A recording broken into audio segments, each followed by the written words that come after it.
Welcome to the Hollis Chapman Show, where we celebrate the power of words and the beauty of storytelling. Join us every week. We have conversations with authors and small business owners. We have exciting lineup of guests who will take us on a literary journey like no other.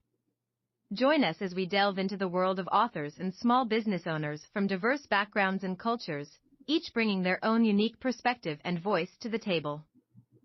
From thrilling memoirs to captivating fiction and business startups, our guests will share their stories, their struggles, and their triumphs, offering us a glimpse into the rich tapestry of human experience. Immerse yourself in the magic of words and discovery as we explore the global literary landscape together. So grab a cup of tea, cozy up by the fire, and join us on this adventure of a lifetime. The Hollis Chapman Show is your ticket to a world of imagination, inspiration, and enlightenment. Don't miss out on the opportunity to connect with some of the most talented and compelling voices in literature today. Tune in and let the journey begin. Hello and welcome to the Hollis Chapman Show. I am Hollis. Happy Tuesday to you. I hope I don't sound too bad. I got a cold, so I'm trying to fight through that, so I apologize. Well, I've got concerns here. I guess should have been on by now, so I'm hoping he calls in, and we can get a great show today. He's got a great book out, and we're going to talk to him about promoting a book, why he aspires to write. We get that question a lot because we do a lot of interviews with authors. What inspires them to write? Is it the constant narratives going through their brain? Or is it something that they saw out in the world that made them say, I want to write about this? Is it something they do as they work? Is it something they do in their family? Was their parents writers? Or were their friends writers? Do they look up, they see a movie and say, oh, I want to write?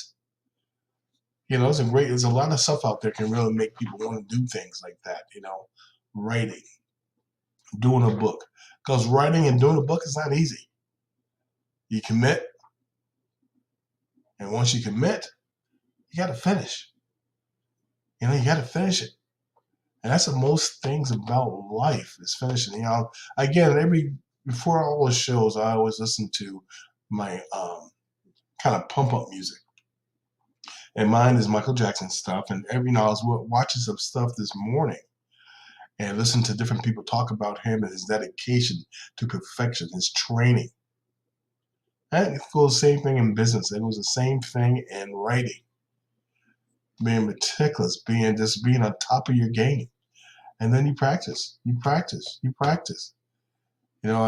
guy said that if he's home, he fasts on Sundays, and then he goes upstairs in his home and dance all day. Just practicing. Again, these are things that you don't see when he's on stage. But those things come into play. Practice. So when you do go on stage, this looks natural. And he made it look natural. He made it look easy. He really does. Okay? So the same thing with doing a show, same thing doing different authors, doing certain things. Stephen King, I think Stephen King's got a new movie coming out. But he does it so well. He does put together such great stuff. People want to go and watch his movies because it's written by Stephen King. Great success in all his stuff. Great stuff. So practice. When did you first consider yourself a writer? I think you can do a lot sooner these days than in the past because you can write a blog. You can put stuff online. You can publish yourself, self-publish now.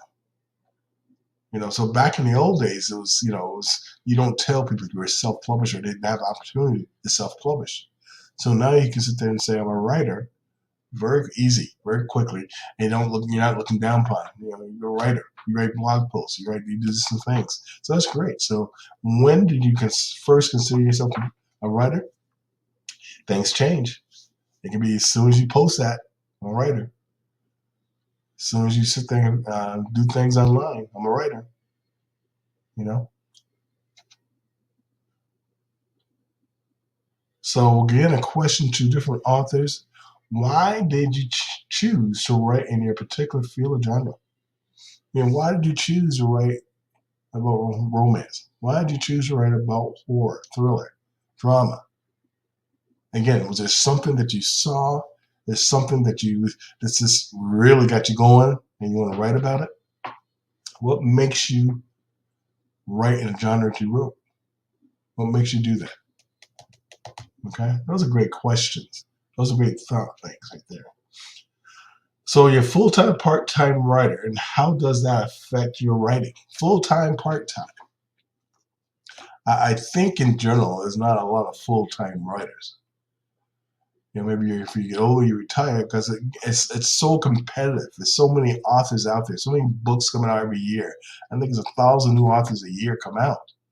So it makes it real hard, but not as hard as before because you can put stuff out there.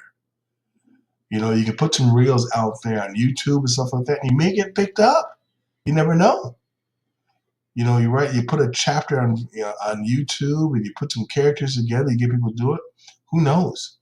So you can become full-time, get noticed, make a TV screen from it, make a movie out of it, and there you go. Again, back in the day, that wasn't such the case.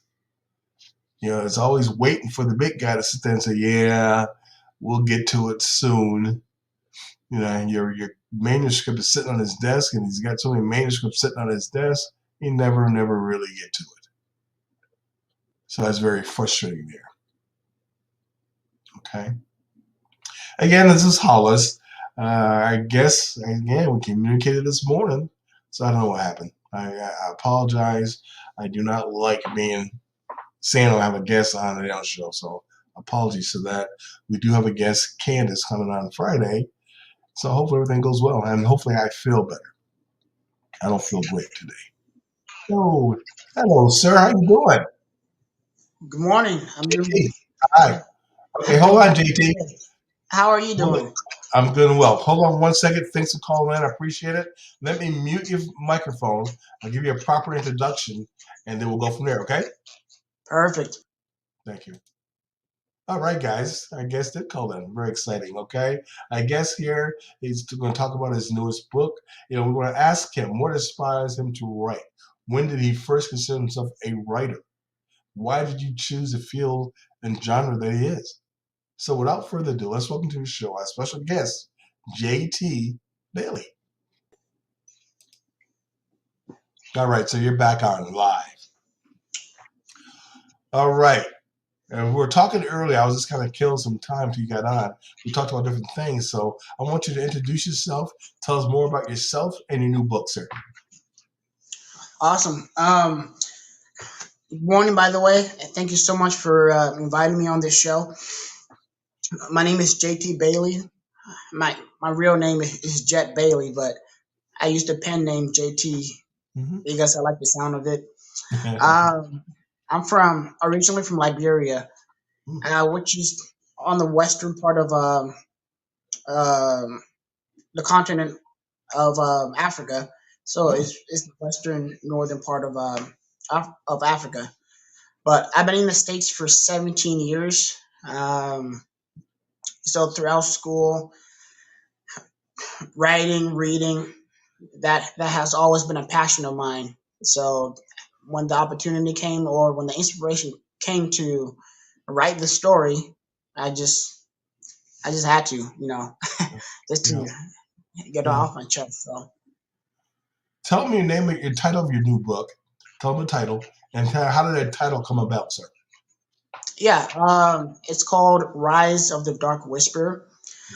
Funny thing, I was in a park and I saw this couple. They're playing with their dog or dealing with their dog, and somebody said, "Oh, that person's a dog whisperer," which I um, took to mean that they're really good with animals, that they can influence the animals to do certain things.